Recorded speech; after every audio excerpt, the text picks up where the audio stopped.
Saludos amigos, soy Wagner Ramírez, licorero artesano. Hoy vamos a hablar sobre el embotellado High Proof. En la mayoría de los casos, cuando se destilan los aguardientes, se diluyen con agua al 38, al 40, al 42%. Es lo que podríamos decir las graduaciones comerciales. Incluso encontramos al 35 o 45%. Esta práctica de las destiladoras tiene varias ventajas. Primero, que les resulta más rentable, porque están vendiendo agua. Un 40% destilado, un 60% de agua. Y segundo, que para el consumidor, pues, es más fácil de tomar. Yo tengo esta práctica también. Cuando destilo, rebajo al 40%. A mí se me hace muy difícil tomar un aguardiente al 50, al 60%. Estoy acostumbrado al 40%.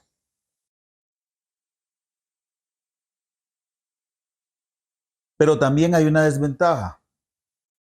Entre más agua se le agregue al destilado, el aguardiente va a ser menos aromático porque además de diluir el etanol, también se diluyen los demás congéneres aromáticos. Cuando vemos una botella que dice etiquetado como High Proof, puede significar dos cosas. Primero, que nunca se diluyó con agua. A como salió el alambique, pasó al barril o pasó a la botella, pero nunca se diluyó. O también puede significar que se diluyó, pero se dejó a una graduación más alta de lo normal. Digamos 45, 47, 50, 55%. Este asunto tiene varias particularidades culturales, principalmente aquí en América. Vamos a tratar de analizar algunas. Empecemos con el tequila. Bueno, el tequila tradicional se le hacen dos destilaciones. En la primera destilación sale más o menos al 50%. Y la verdad que resulta un líquido casi imbebible. Se le practica una segunda destilación y sale un aguardiente ya muy agradable, pero al 70%. En la mayoría de los casos se diluye con agua para llevarlo al 38% o al 40% según el país. Pero en los últimos años, el tequila se está vendiendo mucho en Estados Unidos. Y no solo entre los latinos que viven ahí, sino también entre los estadounidenses. Y ese mercado demanda botellas, pues high proof. Entonces, principalmente en Estados Unidos, es muy normal encontrar botellas de tequila al 50, al 55% de etanol. Hay dos maneras más o menos en cómo se trabaja un tequila high proof. La primera es hacerle las dos destilaciones, llevarlo al 70% y luego rebajarlo, pero con menos agua, para que ronde el 47%, el 50%. Como ejemplo tenemos esta botella, el Siembra Valles High Proof Blanco Tequila. Este se embotella al 47%. Pero también hay tequilas que declaran en su propia etiqueta que no se le añadió agua y tal cual salió del alambique, tal cual se embotelló.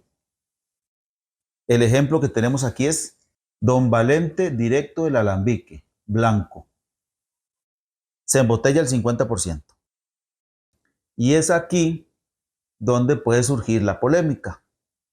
Si el tequila al 50% en una primera destilación tiene un aroma poco agradable, ¿cómo logran sacar un tequila al 50% sin diluirlo? Esto se lo preguntará cualquiera que se ha tomado la molestia de destilar alguna vez en su vida. Y entendemos que entre mayor sea la graduación, más neutro es. Y que entendemos que al 50% es demasiado aromático como para embotellarlo así. Pero esto tiene su truco y tiene su secreto. Hay 3 formas de hacerlo y depende del equipo de destilación. Si usted tiene un alambique, hace una primera destilación, va a obtener un destilado desagradable aproximadamente el 50%. Lo diluye al 20% y lo ingresa de nuevo a una caldera y lo vuelve a destilar. El resultado va a ser un tequila que vuelve a recuperar ese 50-55%, pero ya con el aroma pues agradable. Ese es un camino. Entonces no están engañando al consumidor porque está saliendo directo del alambique al 50%. Otra manera de esto es tener un alambique con una segunda caldera o con una caldera secundaria o con un tronador o con una retorta que, bueno, en la imagen podemos ver cómo tiene una segunda recámara por donde pasa el destilado antes de llegar al condensador. Pues resulta que esta retorta, esta segunda recámara, esta segunda caldera se puede llenar parcialmente de agua para 2 fines: que limpie el destilado y que le baje la graduación. Entonces, de igual manera, podríamos tener un tequila muy aromático, muy delicioso, a un 50-55% de etanol.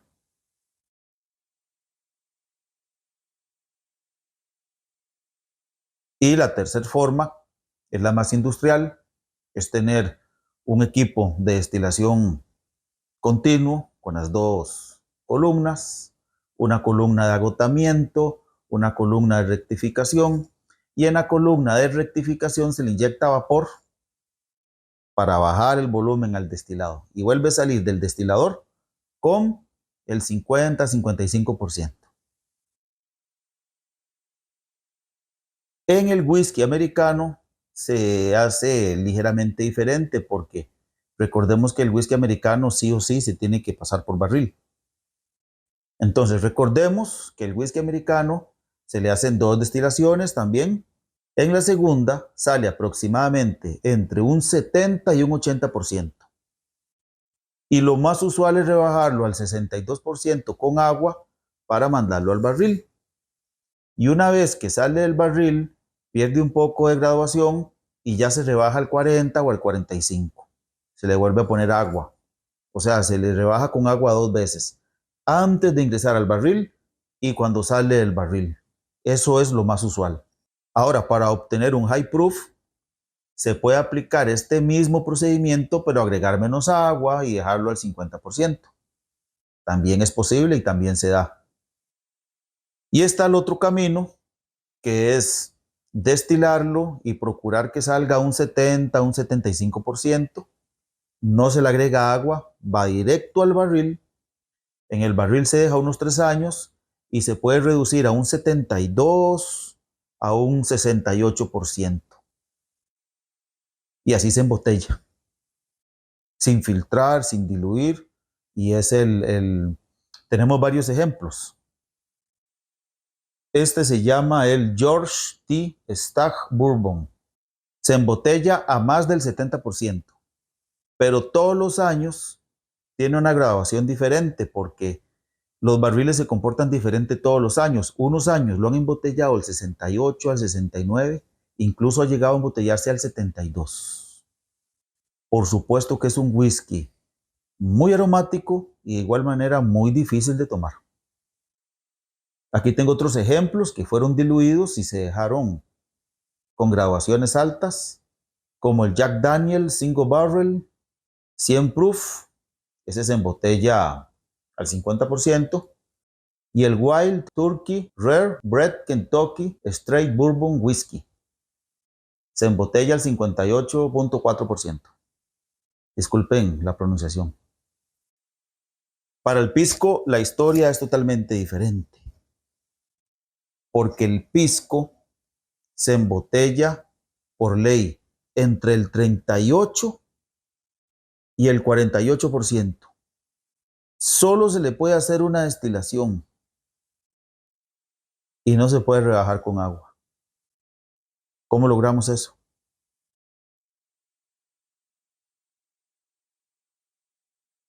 Porque la lógica nos dice que vamos a obtener algo inbebible, pero hay unos secretos o algunas dinámicas que se dan en el pisco que le permiten esas características. La primera es que parten de un vino y de un vino joven, bien hecho, aromático. Ese es el primer secreto. No están usando un vino de segunda, maloliente, que se picó, etcétera. No usan un vino bueno. Entonces, ya ahí van un paso adelante. Además de que ese vino ronda los 8-9% de alcohol. No son esos vinos que llegan al 15%. Entonces, al tener menos alcohol, pues va a tener también menos de otras sustancias que son indeseables. Entonces, eso ayuda un poco también. Otra cuestión, el pisco se destila muy lento en comparación con los whiskies, en comparación con los rones o los tequilas. El pisco es muy lento. Al ser una sola destilación, tienen que hacerla despacio para que los cortes sean de calidad. Y este es el secreto de los buenos piscos, destilar despacio. También debemos recordar que el alambique de pisco pues es diferente. Tiene una segunda caldera, que también se le llama retorta o se le llama tronador en otros países. Pero eso lo pueden también llenar de agua para que purifique el destilado. Aquí en la imagen lo podemos ver. Esta cavidad que está exactamente entre la caldera principal y el condensador, ahí es donde se limpia el destilado. Y este diseño es muy particular y muy propio del pisco. La mayoría lo usan así. Y finalmente, pues el pisco se deja reposar mínimo por ley 3 meses. Ahí muchos sulfuros y muchos indeseables se van. Algunos lo dejan reposar incluso hasta un año. Recuerden que el pisco, bueno, el peruano no se añeja. El pisco peruano no se añeja, se vende simplemente reposado en botellones de vidrio para que se limpie o en tanques de acero inoxidable. Y eso es una práctica que yo recomiendo para cualquier aguardiente casero. Dejar reposar sube la calidad en gran manera. Y así es como logran un aguardiente destilado al 40%, que es muy aromático y que es muy agradable. Pero recuerden, el pisco es muy aromático. Por lo tanto, se debe tomar con moderación porque la resaca es bastante fuerte si se usa de él.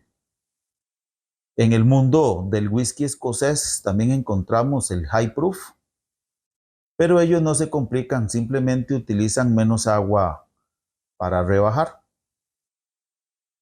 Bueno, ya en Europa también es normal la ginebra. Recuerden que la ginebra tiene que destilarse a un mínimo de un 70% y sí o sí rebajarse con agua. Algunas se venden a ese 70%, pero las mejores ginebras que yo he probado van al 47%. Es un número ideal para las ginebras. Y las más comerciales pues vienen al 40%. Bueno, en conclusión, siempre el mercadeo busca la manera como de inducir un poco al error al consumidor para aumentar ventas. Y hay que tener claro, mucho de lo que se etiqueta como high proof no es que salió así el alambique, sino que todo en su día tiene su explicación. Y esa agua además que tienen, pues de algún lado tiene que salir. Bueno, esto es todo por hoy. Muchas gracias por su atención. Hasta pronto.